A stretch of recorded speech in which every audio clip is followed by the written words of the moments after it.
So this talk is about a dark matter talk, dark matter direct detection.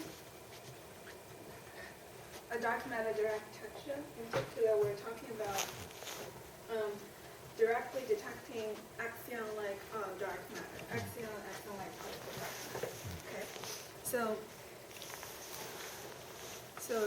just to remind us how much we don't know about dark matter, basically we have no idea what is the mass of the dark matter on this scale. It shows 50 orders of magnitude of possibilities. So the wave-like dark matter, including axion being an example, is on the left end of the spectrum. And below EV, roughly, because we have an idea of roughly what is the average density of the dark matter. So given a hypothetical mass, we can calculate its number density. And so for below EV, their number density, their occupation number within the de Broglie wavelength is much bigger than 1. So in this type of scenario, we consider them more like a classical field rather than just the just like wind dark matter being particle-like dark matter. So as you can see off the spectrum, there are also interesting possibilities of hermetic bulk hole. So anyway, so it was like scenario changed a lot compared to when I was in grad school where everyone was like only talking about this. Now the fields are wide open. So let's focus on the wave-like dark matter, just the outline of our talk. We're going to introduce the axion-like particle being a possible candidate for dark matter. We talk about we're going to rely on the axion's interaction with the nucleons to do the direct detection, and the technique is going to involve nuclear magnetic resonance, so we're going to briefly review that. And then we talk about the star of the detection, which is the superfluid helium-3, which is a very special material. In particular, exhibits a very peculiar phase called homogeneous precession domain in its superfluid phase itself. So we'll briefly talk about those as well. And lastly, we combine these topics together to see how much sensitivity we can gain doing this direct detection using superfluid helium-3. So axions are very light pseudoscalars. They not being dark matter, they're theoretically interesting and well motivated in their own right. There are Goldstone bosons coming from hypothetical new symmetries. Because they're Goldstones, they could be naturally light, and their couplings to standard model are naturally suppressed by the. So here is a schematic picture of the Goldstone boson here. Its coupling is suppressed by the F, which is the breaking scale, which is assumed to be very high, for the coupling to be small. And if it's exactly Goldstones, it cannot have a mass, so we need additional assumptions of explicit breaking of this potential to generate a mass for the axion. So in this talk, we're not going to talk about any of these in detail. We just simply assume such mechanism exists, and our axions acquire very light mass. So they're motivated for solving the QCD strong CPU problem. It was realized back in the late 70s by postulating the theta QCD angle to be an axion field. We can solve the strong CPU problem. And in this solution, the breaking scale F is related to the axion mass in this particular way. So it's a very predictive scenario.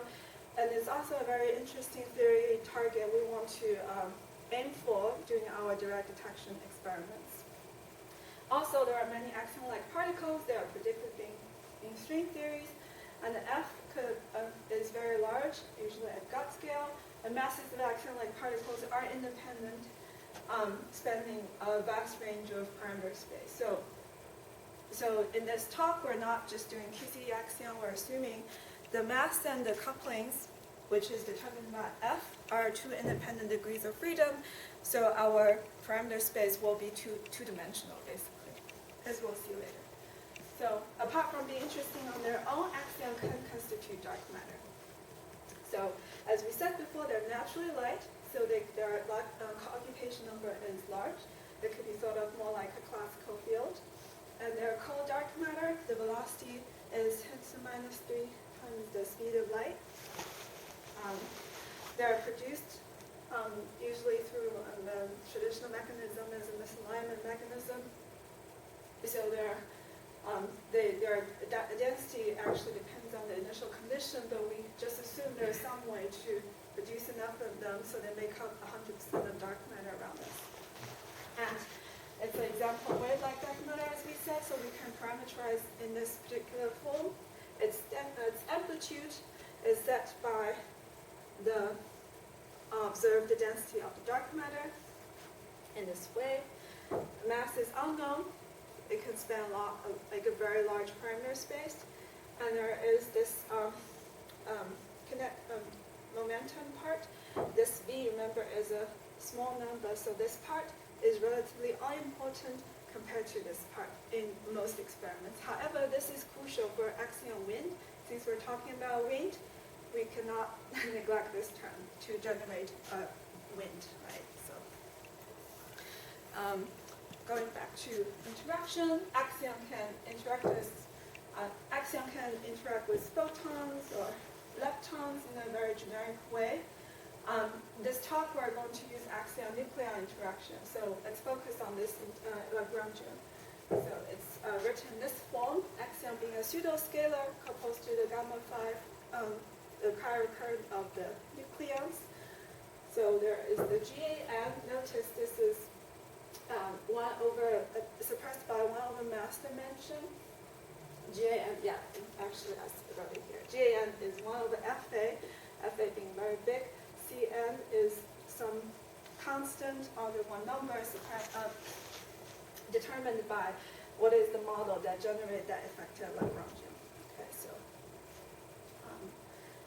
so already as soon as you write down this coupling, we can start to look for this very light scalars because GAN can be constrained by astrophysical processes such as star cooling. We know there are neutron stars and supernovae.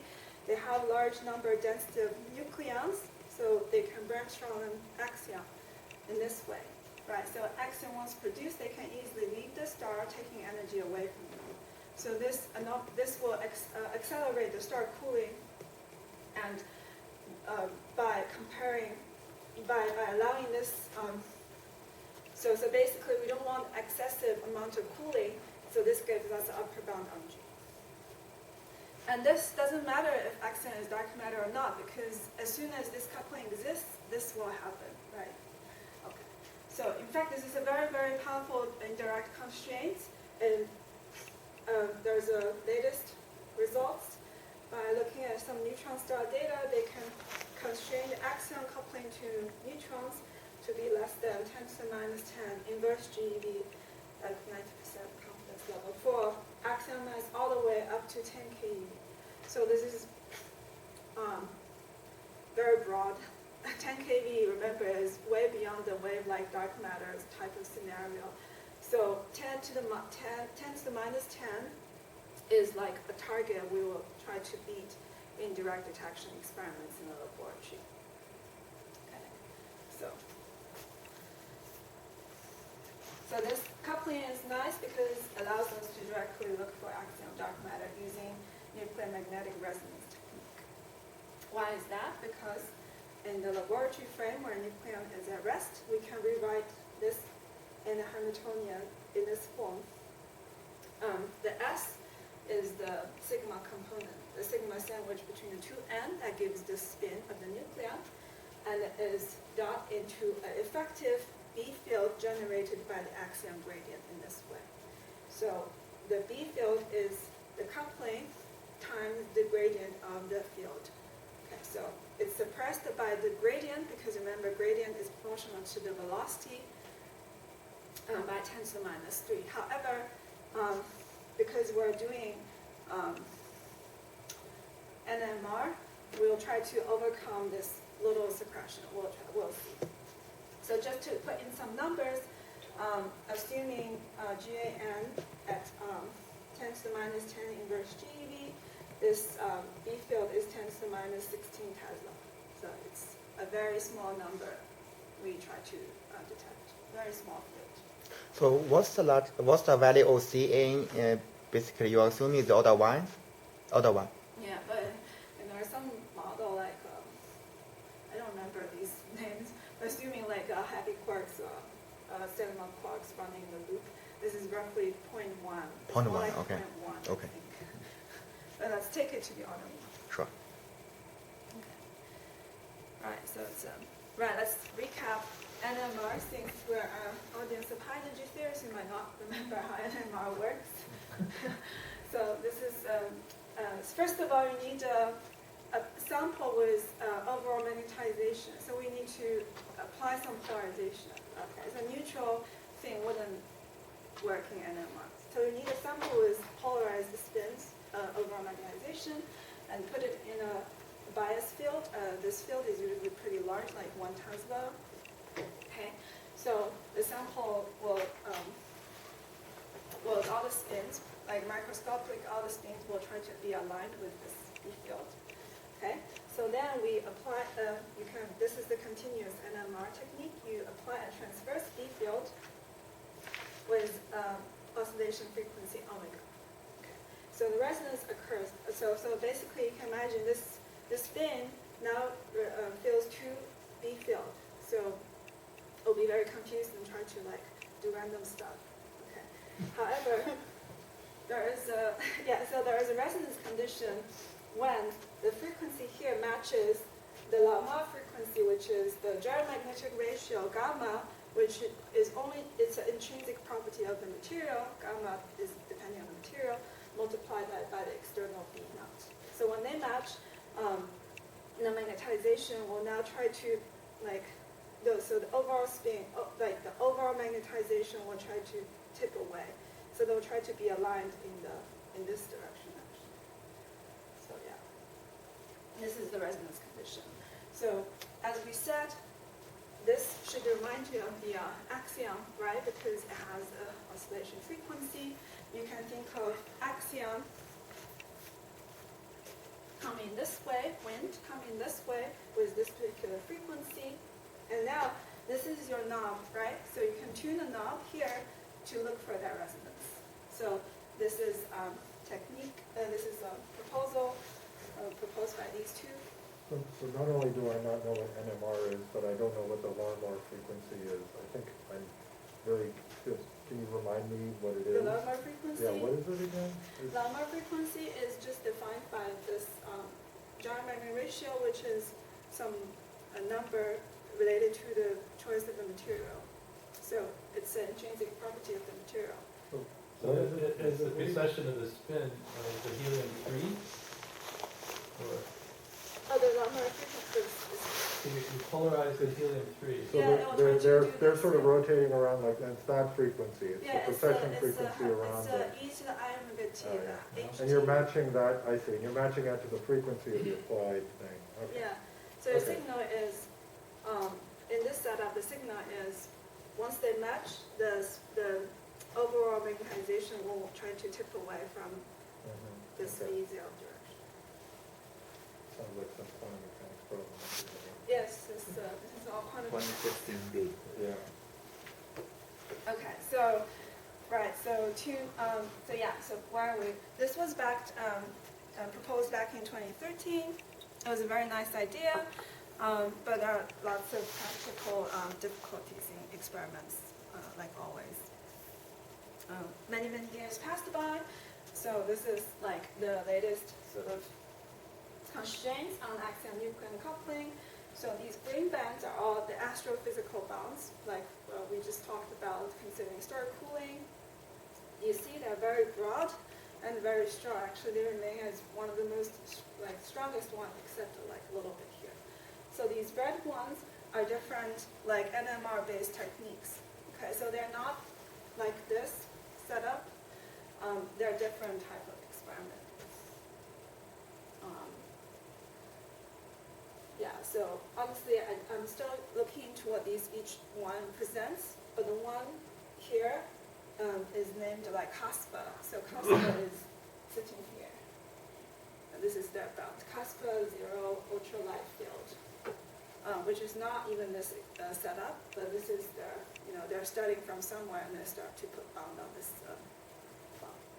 on this parameter space. Okay, so it's very challenging. It looks like the experimental you're detecting axion nuclear coupling. However, we think using superfluid helium that might provide another avenue to probe into this parameter space. In particular, the superfluid helium has its own like gamma, right, gyromagnitude ratio, and it has its own like llama frequency, and it sits roughly somewhere here. Hence the -17 like roughly here. So it's like not even sitting here. So it's another different parameter space. All right. Yeah, one more thing about NMR. So we just talked about continuous NMR. So in reality, most NMR experiments nowadays is doing pulsed NMR, which is this is the magnetization. You send the pulse to tip the overall magnetization away and watch how it relax. Okay, so the relaxation is described by this two constants. There's a T1, which is to do with the spin in the z direction, the relaxation of the spin in the z direction. Yeah, and there's the T2, which is the constant relates to the dephasing in the xy. So usually in the condensed matter languages, they think T1, T2 are coming from different sources of noise, and T1 is usually bigger than T2. So T2 is like a main. So T2 is to do with the dephasing. So remember in our previous axion search strategy, we said the axion the spin has to be all aligned, and once they feel its resonance, they have to they can tip away. But if there's intrinsic noise like T2, the spin are not always aligned, so they will randomly dephase on the time scale T2. So this is like a major difficulty for all these NMR experiments. The T1 properties of the Material, yeah. Also the walls, like you put in the sample the environment, the boundary conditions. Yeah. This is macroscopically describing, like in fact, a very, very complicated microscopic physics. Like it's captured by T1, T2. Okay, so superfluid helium. So this is very new to me. I didn't learn anything about superfluid helium before this project. Notice this is superfluid helium-3, which is a fermion, not the superfluid helium-4, which is boson, right? So it's spin half, as we said here, and then this is its phase diagram. Horizontal is the temperature, and this part is its normal phase before it becomes superfluid phase. So it's a Fermi liquid. Below roughly millikelvin, it starts to have this superfluid phase, and notice there is the A liquid and A liquid and B liquid. It's because there are internal symmetries to do with this helium-3 that when the superfluid phase form, depending on how the symmetry is broken, they can form different type of superfluid. Okay, so yeah. What else did I say? Oh yeah, so I talk a little bit about how they form. So superfluid phase is a little bit like superconducting phase for electrons. So remember when the electrons form Cooper pair, there are two spin half objects brought together. They need to satisfy Pauli exclusion principle. So the two electrons, when they're brought together, they form the spin triplet. So it's S equal to 0. And then their angular orbital, there's no orbital angular momentum. So the structure of superconducting phase is much easier because there's only one kind of pairing. But in superfluid helium-3, the pairing is much more complicated, partially because the helium-3 is an atom. It has its internal structure. So as they found, experimentally, when you brought two helium-3 spin half particles together, they don't want to form L equals to 0 state. So they form P wave in the L equals in the orbital phase. So in order to make it a parity odd, you need an S equal to 1 pairing. So that means when you form a Cooper pair, it has an internal symmetry of SO3 times SO3, right? So it's a very large group of symmetry, lot of symmetries. And that's why when you like break them in the superfluid phase, they at least, well, these are only two phases. They are stable. When you like turn on extra B field or something else would have, I mean, there are different phases depending on how you break them. Okay. So yeah, so that's why they're like kind of interesting for condensed matter theorists and complicated system to study. Okay, yeah, another word, magnons. Okay, so another word, let's talk about a little about magnons. Another way to think about these magnetization is because these are the sample is made of a bunch of spins which can rotate freely, right? So the spin waves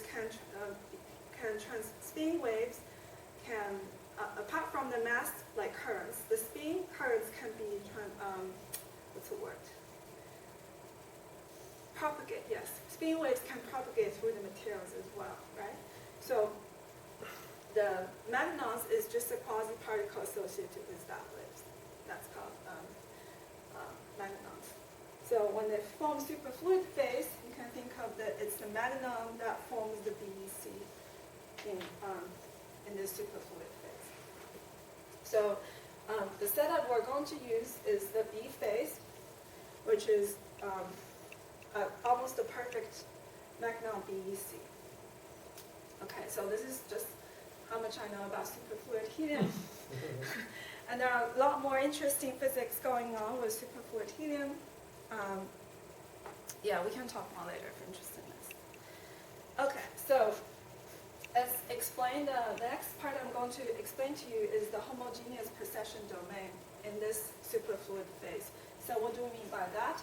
So this is our setup. Consider a sample of helium-3, and this is already in the superfluid phase. Okay? So it's put in an external B field, and here we introduce a small inhomogeneity along the Z direction. So imagine pumping n magnons, which is meaning just sending a pulse to tip all the spins away from the equilibrium position. Okay, so because the B field is different, remember the Lamar frequency is gamma times B0, right? So because B0 is different at different Z, the precession is different here. So they're out of phase. You can see them, they're just out of phase doing their random thing.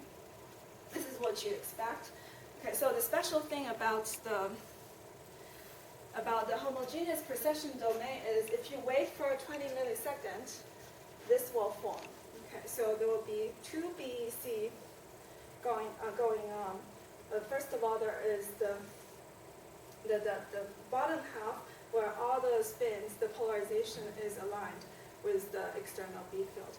And on top, all the spins will be in phase again and precessing at the same angular frequency. And they're tipped away from the equilibrium position by approximately 104 degrees. So this 104 degrees, you should think of them as the overall magnetization tipped away from 104. So yeah, does that make sense? So we'll see.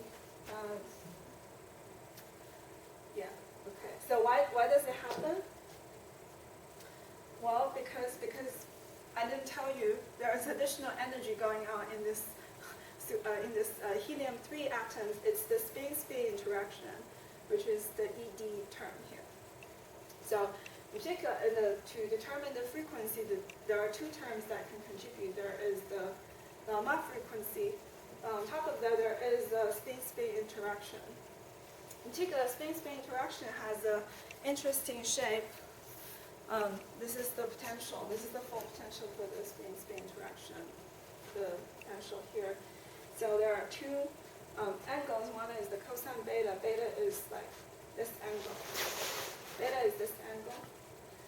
Yeah, the phi is the phi of the Euler angle is this angle. Sorry, I didn't define the Euler angle. So like the spin, there are three angles, right? So alpha is the precessing angle. Beta is away from the equilibrium. The phi is doing this. Okay, so the rotation of phi wouldn't affect the Lamar frequency at all. So phi is like you get it for free, kind of. Right. So this has a very special shape. Look, this point is -1/4. Okay, so this is the bottom of the potential. So basically, if cosine beta is bigger than -1/4, it can take any value because you can like take whatever phi to be sitting on this line. But if you're like sitting here, there's no you don't want to sit here. You always want to fall down here. So you said, I thought you said this was coming from the spin interaction, but it's depending on beta, the angle with the magnetic field. Yeah. Could you say a little more, like, what's causing this? I mean, what's the picture I should have in my head of this? So it's actually, I didn't tell you at all what is the picture, because in this B phase, what happened is the S plus L, and so the S, remember there's SO3 times SO3 get broken. So what is broken is the S plus LJ is conserved, and it's 0. So Simultaneously rotating the spin and the whole atom. Yes, Okay. together. But that's like without the external B field.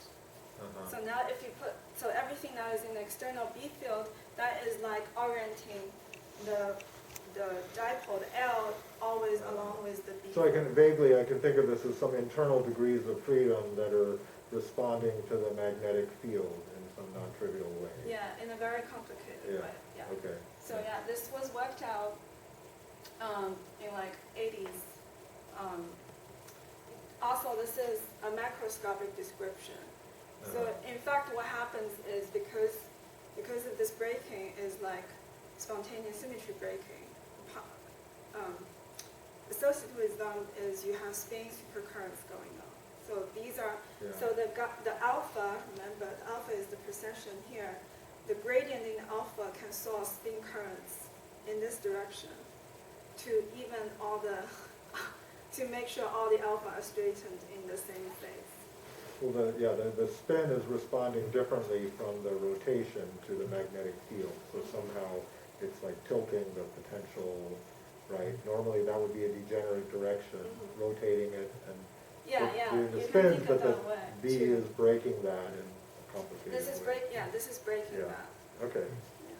So I didn't tell you any microphysics associated with these the system, but I think you can work it out using the spontaneous symmetry breaking theory associated with like spin supercurrents and all those things.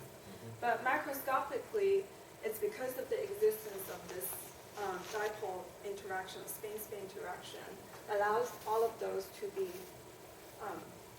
to precess at the same frequency.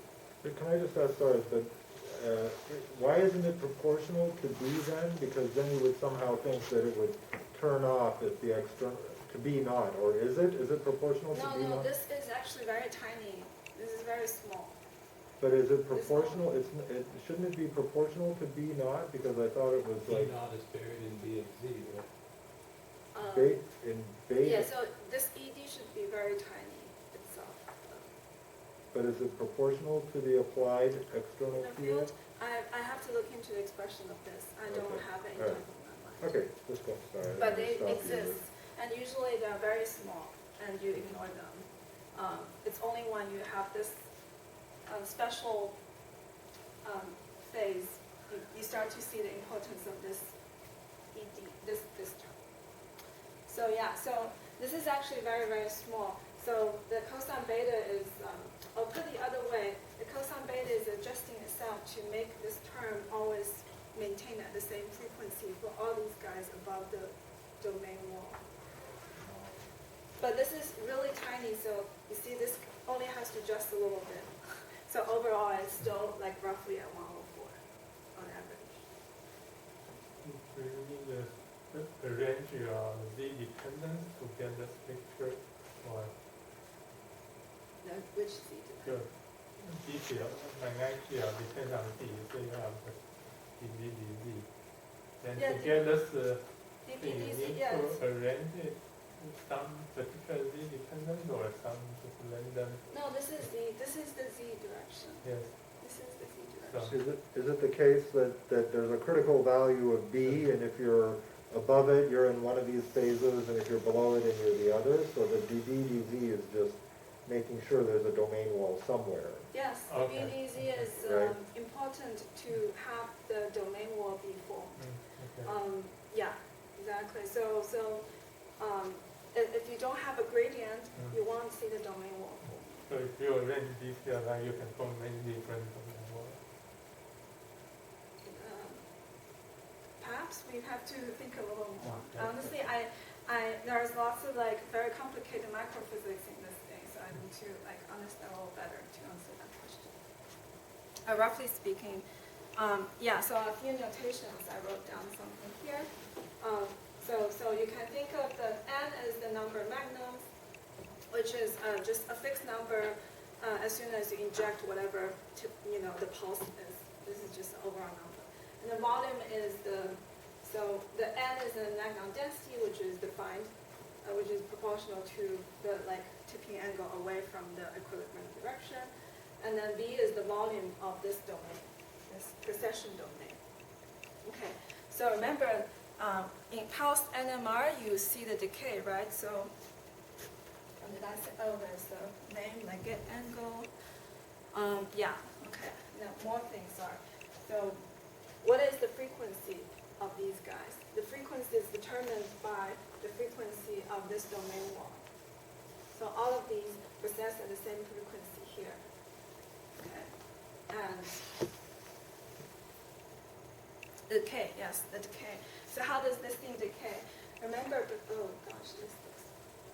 So before we set the spin will decay away like this, right? The magnetization. And now because all of them are in the superfluid phase together, as they decay, it's the volume that got strained. So you don't see the magnetization doing this. Well, it's essentially doing this. But instead of thinking this angle is not changing, it's the overall volume moving up, which is the decay in this phase.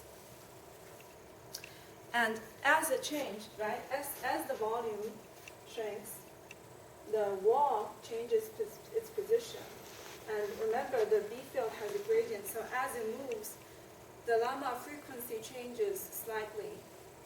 So this is an interesting property of this system because it allows you to scan, if you know a little bit about the axion, because it's an unknown mass.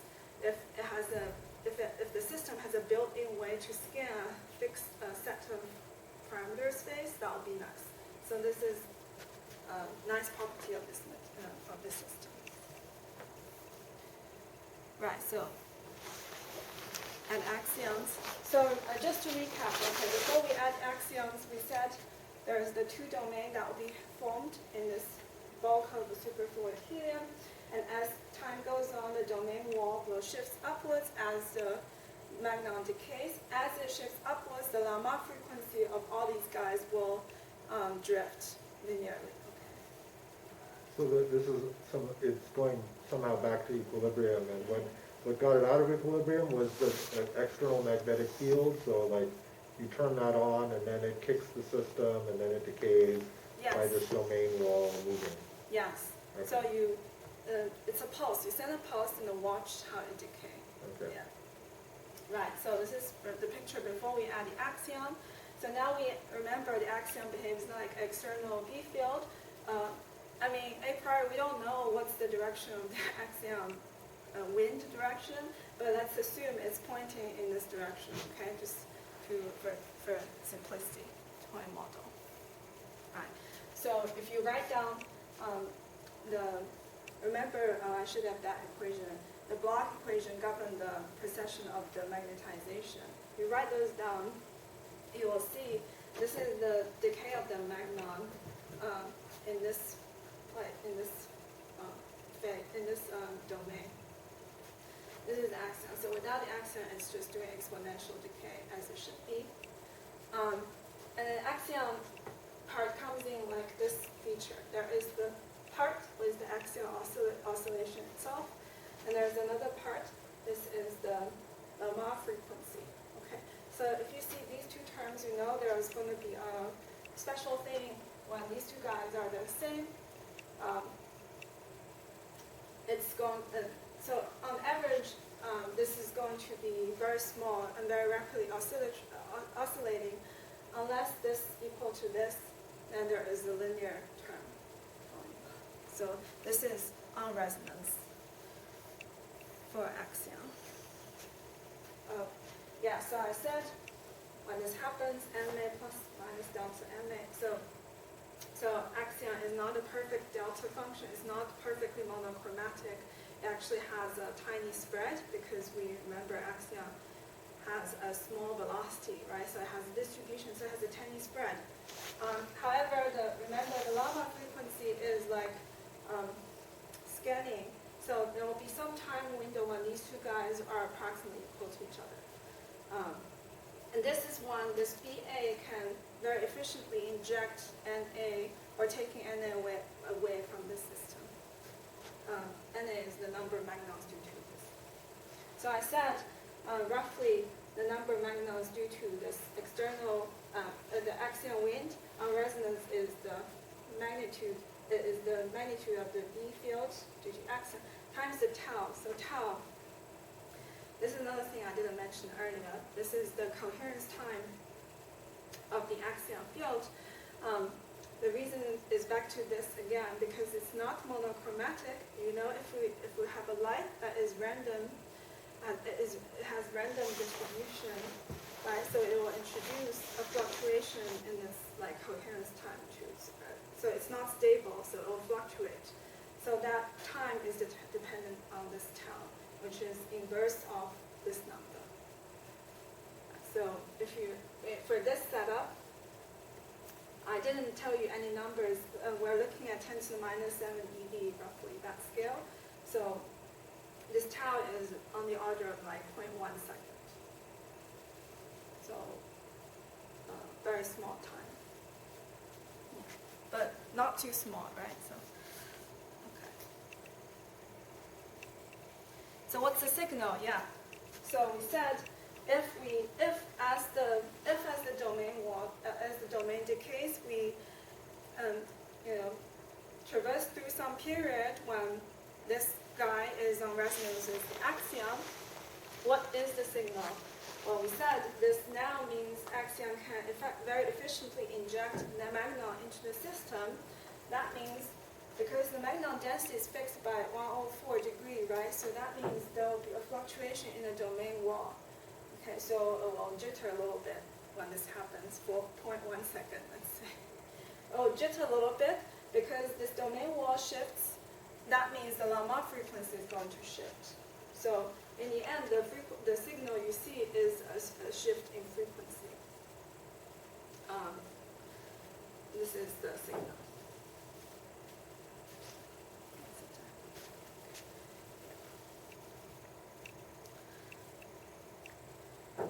One more thing before I show you some plots. Let's estimate this frequency shift.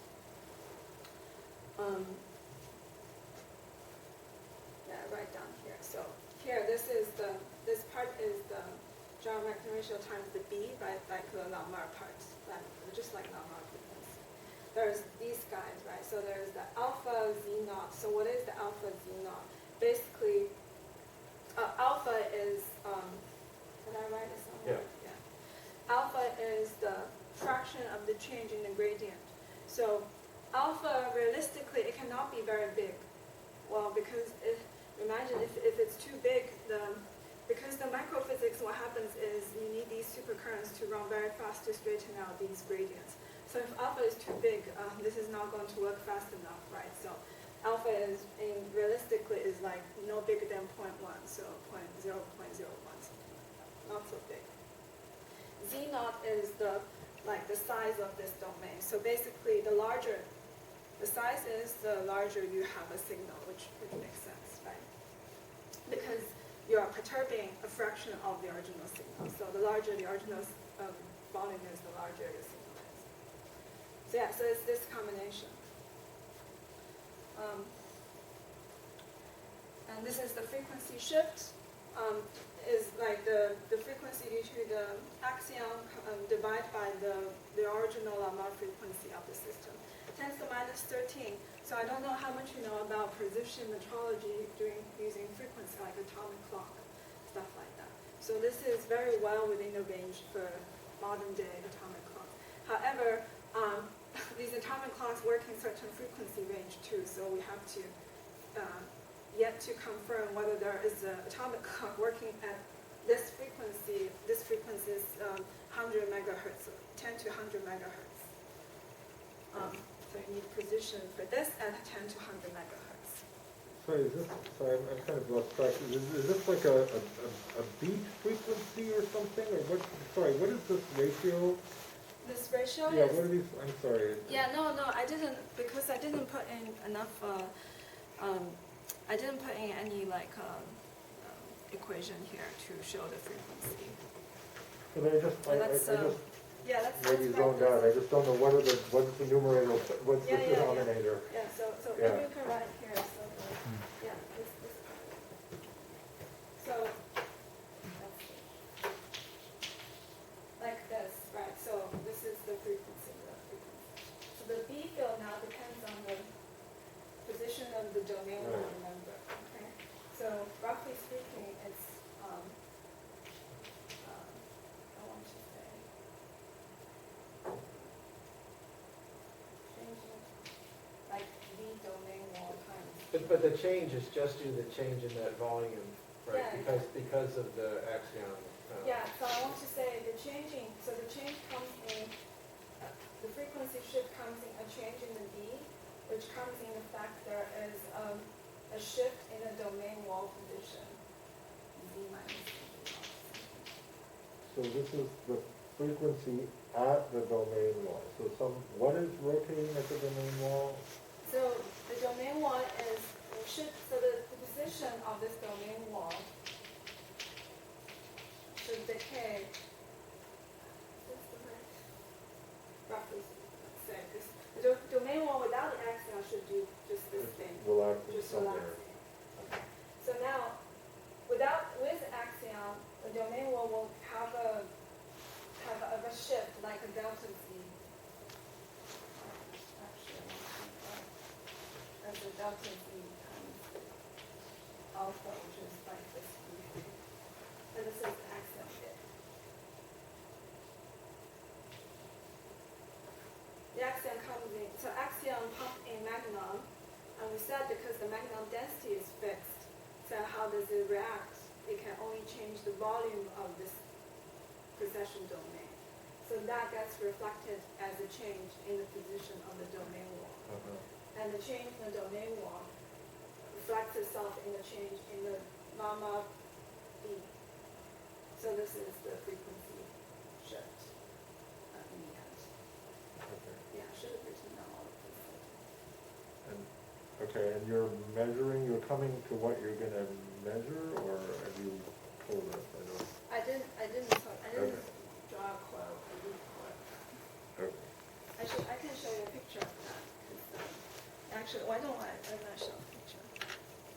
This. Yeah.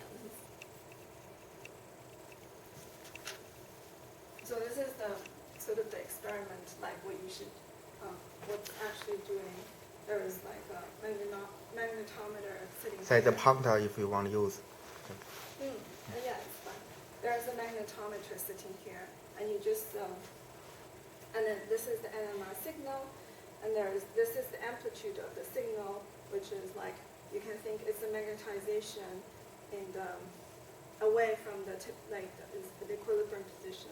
This is frequency. So the magnetization is like decay, like e to the minus t over time. And the frequency is drift a little bit as time goes on because there is a gradient in the B field. So we're looking at like a jitter here due to, in fact, we should just use this picture to place a constraint on the axion coupling already. Yeah. So if there was a huge axion signal, how would it show up here? I'll show you. Yeah, I made some Yeah, plot for okay. this. Yes. I made some plot for this. Next one. This is the shift. This is the shift in frequency. so of course this is first of all, you have to assume a form of axion-wind. And we know it's stochastic, right? So to do a full analysis, we have to actually do a statistical treatment. But here, let's just, for simplicity, take it as a sine wave, cosine wave with some phase. Okay, so assume this phase is fixed. So this is assumption the axion is completely monochromatic, no spread. Right? Okay, what happens is, here, let's say at t equals 0, this is on resonance. So yeah, let's see so this should be what you see. And the frequency is like drifting down. On resonance, it starts to jitter a little bit. And this is the part is this minus the background e to the minus t over t, that part is this part you see. And so the top insight makes it seem like the phase is sort of controlling where it ends up, right? Whether you end up on the red, Yes. that's somehow Phi just some phase mismatch.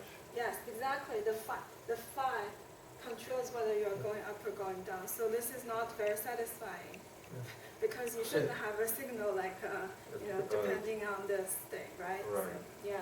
So this is a very preliminary treatment because we know axion doesn't have a fixed phi. In fact, we don't know what its phi is. In fact, its phi is changing every coherence time, right? So this is not going to be what you actually see, but this is a result. So you said that the coherence time is about 1/10 of a second? Coherence time, yeah, is about 1/10 of a second.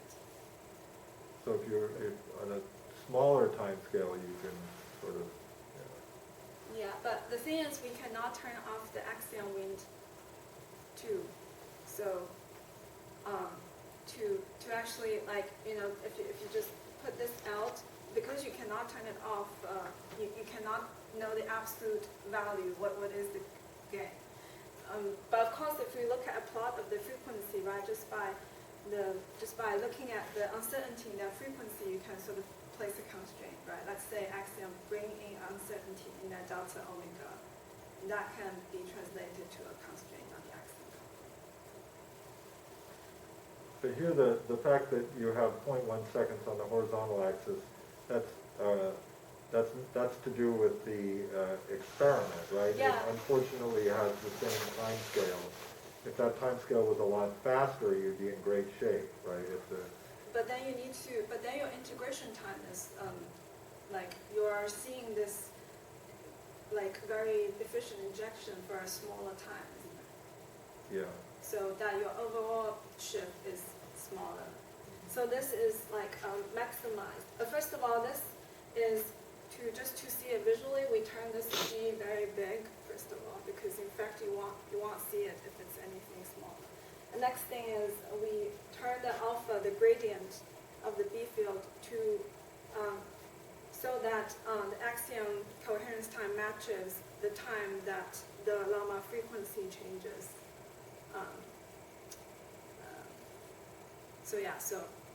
So this is like a visually maximize the signal, if you like. You're right. Let's think the alpha is the gradient, right? So if the alpha is very big, you will sweep through this axion coherence time so before you've utilized the full coherence time, you're going to the next resonance. So you're not absorbing. If you're on this resonance, you're not absorbing enough signals from this resonance, right? But the good thing is because alpha, the gradient is big, in one run you can scan through many resonances. So that's your gain. On the other hand, if you make the gradient very small, you can stay on a resonance for a long time, but then that time is going to exceed the coherence time of the axion. So that means this phase is not going to behave like this. It will, shift away again. So either way, there's going to we have to do more work to characterize what is a better strategy. Let's say that way. How do you get the expected coherence time of the axion? That's fixed by as soon as we fix this thing. Roughly speaking, you can work. There's different models you can work it out. In the model I was thinking is just treating axion as a stochastic field with some, central mean value determined by the virial velocity. and that gives you some okay. spread, yeah.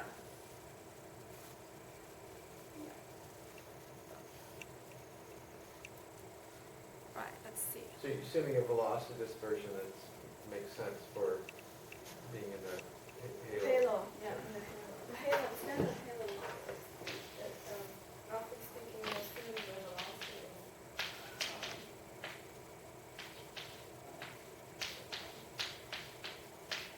roughly speaking, this number is,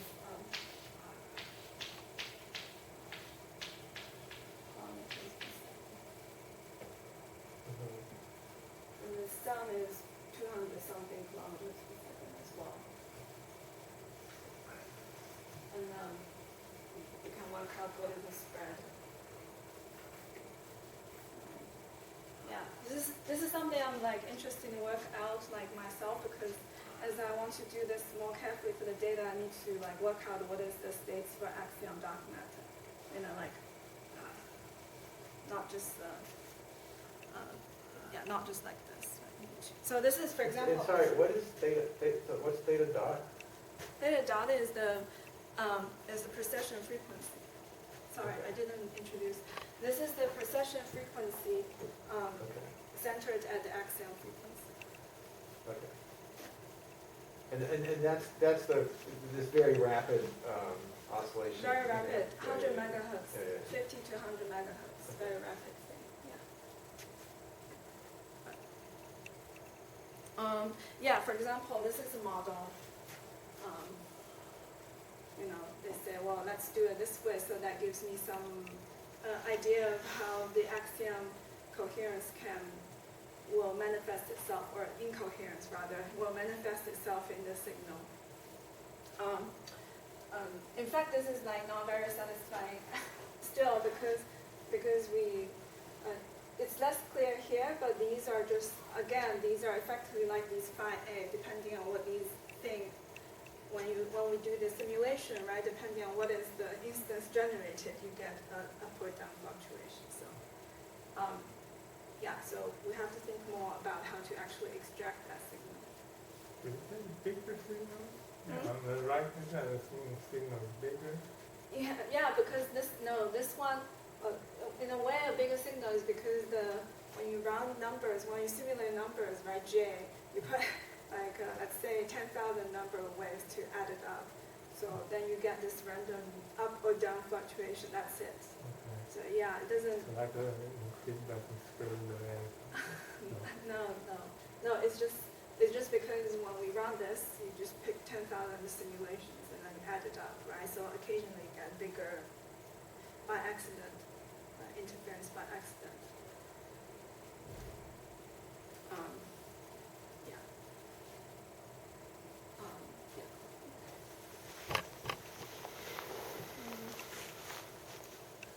Okay, we're almost at time.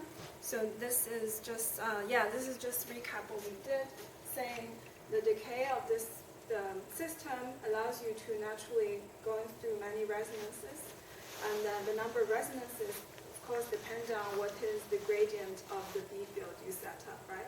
So by having a large gradient, you can sweep through many more resonances. At the cost, you might not be spending enough time at a single resonance, right? Because you are less than the coherence time. If you choose a very small gradient, and then you can spend more time at one coherence, but now you have to be really careful adding axion signal out of their coherence time. Okay, so these are all things we have to be more careful to actually be able to extract signal from the data.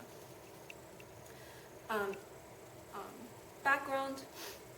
So this is cooled down to millikelvin, so assume there's no thermal noise. Okay, so the only noise is coming from the fact let's say the domain wall can just like shift randomly by itself, or the number of magnons is randomly shifting its number, which is not so bad approximation because the magnon number is huge, right? So it's, so the stochastic fluctuation of that gives you,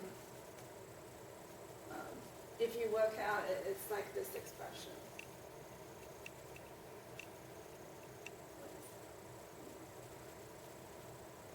again, this is assuming the shift happens in the coherence time of the axion. So we're just like assuming we start the clock just and end the clock only for a time as long as the axion coherence time. This is like the stochastic shift of the frequency in that time.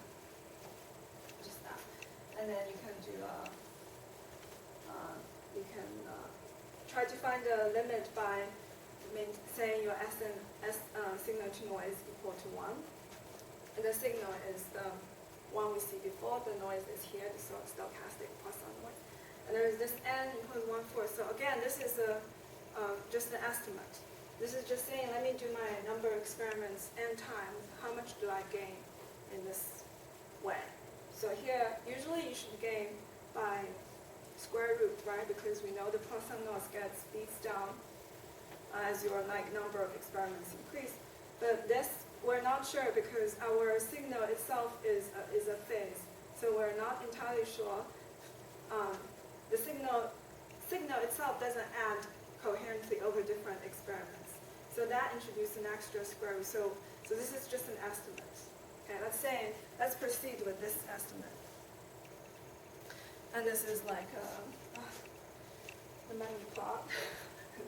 So first of all, horizontal axis. Horizontal axis is 10⁻⁷ to 10⁻⁸ eV, a very short, again narrow range because the gradient cannot be so big after all. Okay, stop at this point because the helium-3 B phase gets destabilized if B is bigger than 0.55 Tesla, so it cannot be bigger than 0.55 Tesla. We lose the HBD. This is this hard cutoff.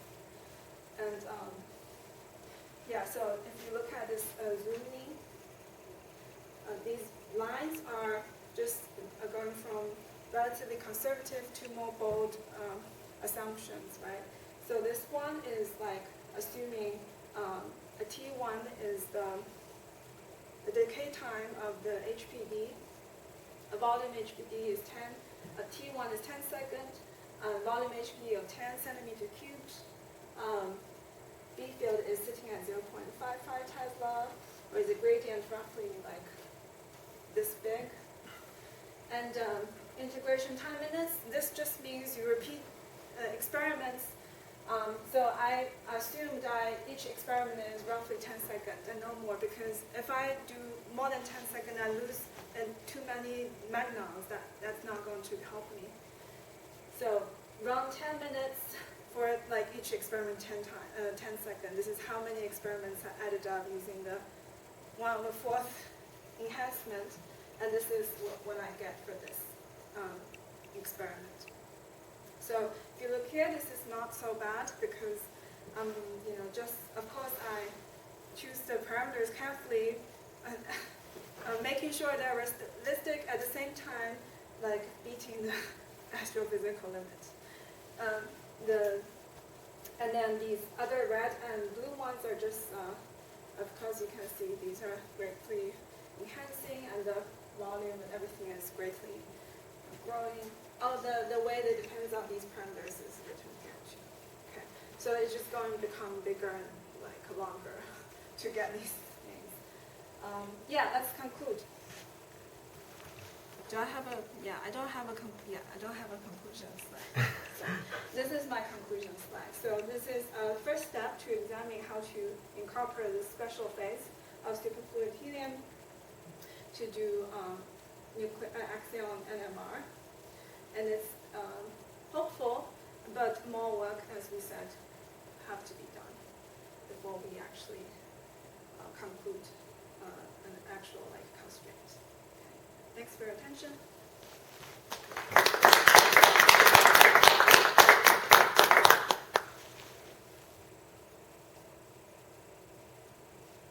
So I'm not an expert of Axion. Can you briefly explain why we expect Axion to couple to nucleus in a differential way, like it would be like a connector?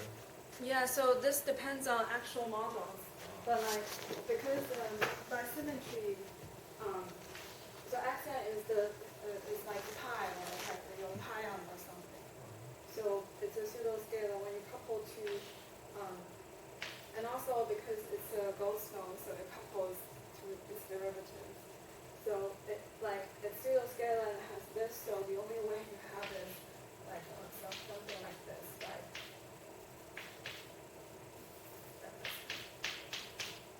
Something like this. So, and then when you write them in non-relativistic term, you'll see this part, it is not the mass term, it's the spin term that is the one that couples to Axion. Okay. Following up from that, this is probably just a really elementary Axion or even just QFT question, but why would it couple with the gamma 5 matrix in there? Why is it like an axial vector coupling instead of just like a gamma to a mu? Why not just a vector coupling? Why not just like this? Yes. Oh, this would be like CP odd. So this Lagrangian is odd. So we assume everything we write down is conservative. Oh, okay. For introduction. Yeah. But actually, to generate this, you need a full model. Now remember, it's like KSVZ or DFSE, like these models to actually get an estimate how big these are. You could also just say you're looking for a very light pseudo-scalar, Yeah. and if a scalar is light, the best explanation for having a light scalar is that there's an approximate shift symmetry where the scalar shifts by a constant. And that's why you need the derivative there, and the pseudo-scalar is why you need the gamma 5. So, axions are one example, but this is just a very general possibility. All right, that makes sense. Thank you.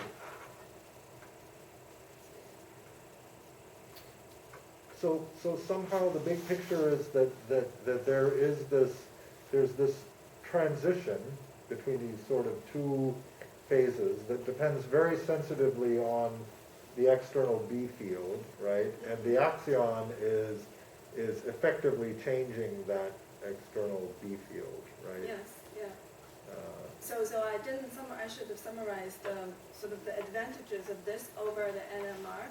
So the NMR we talked about earlier. Actually, the NMR is this one, CASPEr-Wind. This is what they proposed using the NMR technique, using some hyperpolarized sample of, again, very big bulk of polarized thing. So this has an amplitude. For us, our signal is actually very big. So our signal frequency is big. Amplitude is big. We're looking for a small change in that amplitude. So that allows us to use frequency precision metrology.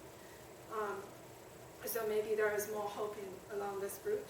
So this is number one. Number two is the noise is in principle more controlled because it's a BEC state.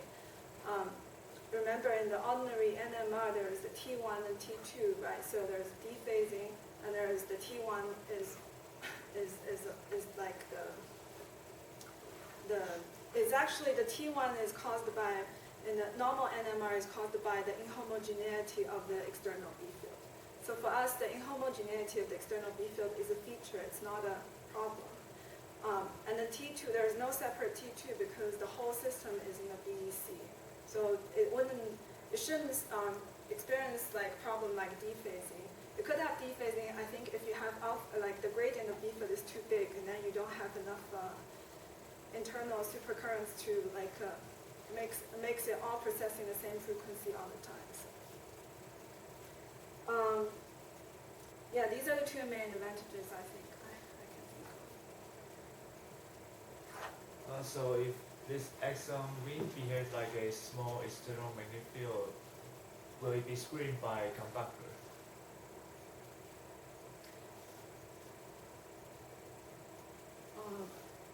Is magnetic field screened by the conductor? I don't think so.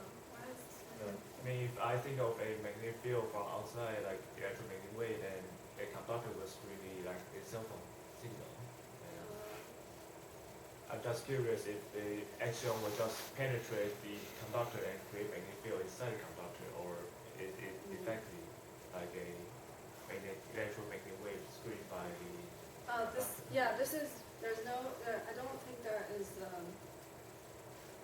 gradient part, there is no electric component of this, is there? I don't think so.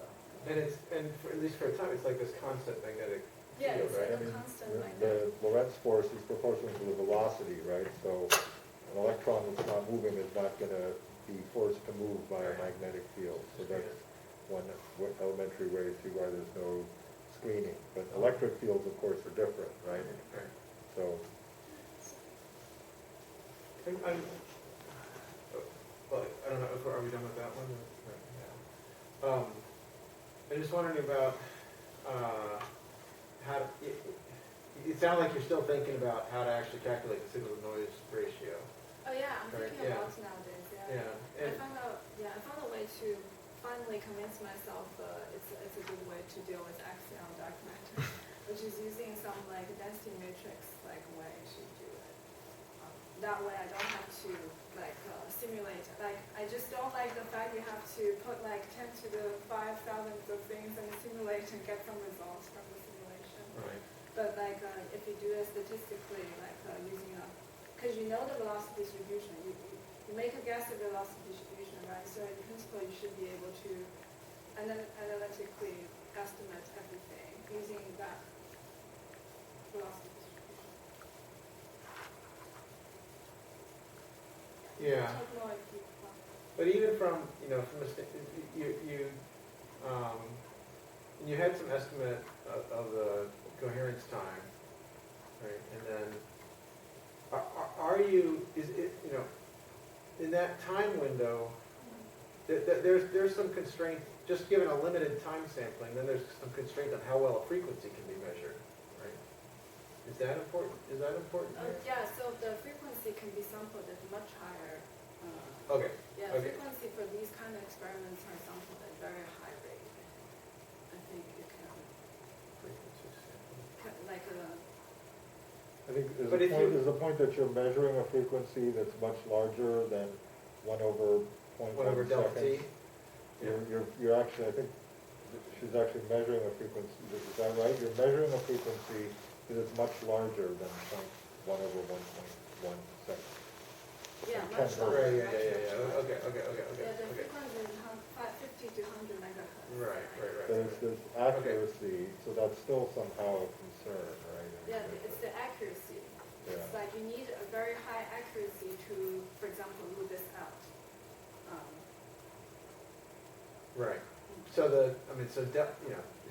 you're not going to do, if you've got 0.1 seconds, you're not going to do any better in accuracy than, 1 of delta omega, 1/0.1 seconds. But that might be,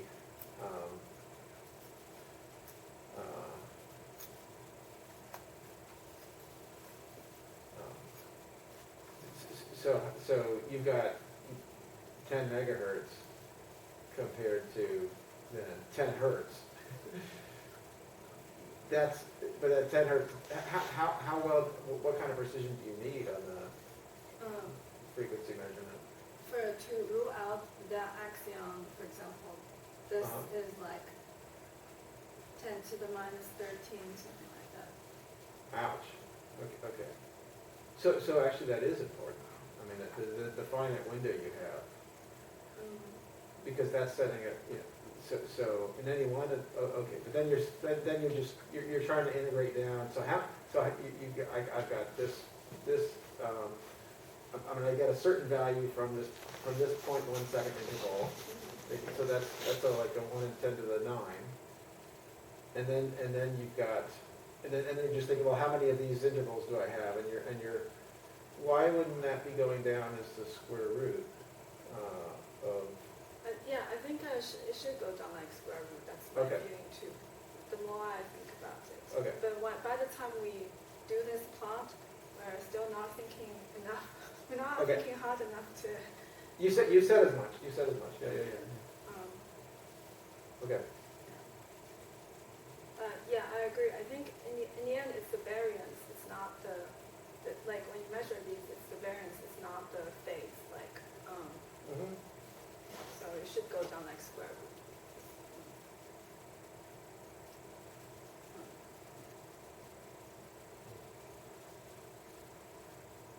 And this you've assumed a 1/4.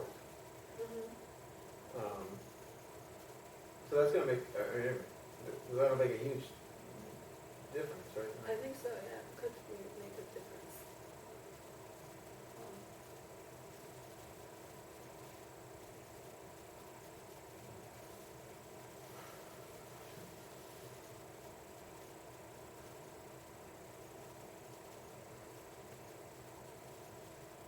Cool. Any other questions, comments? We usually hang out a little afterwards, but let's thank Christina again.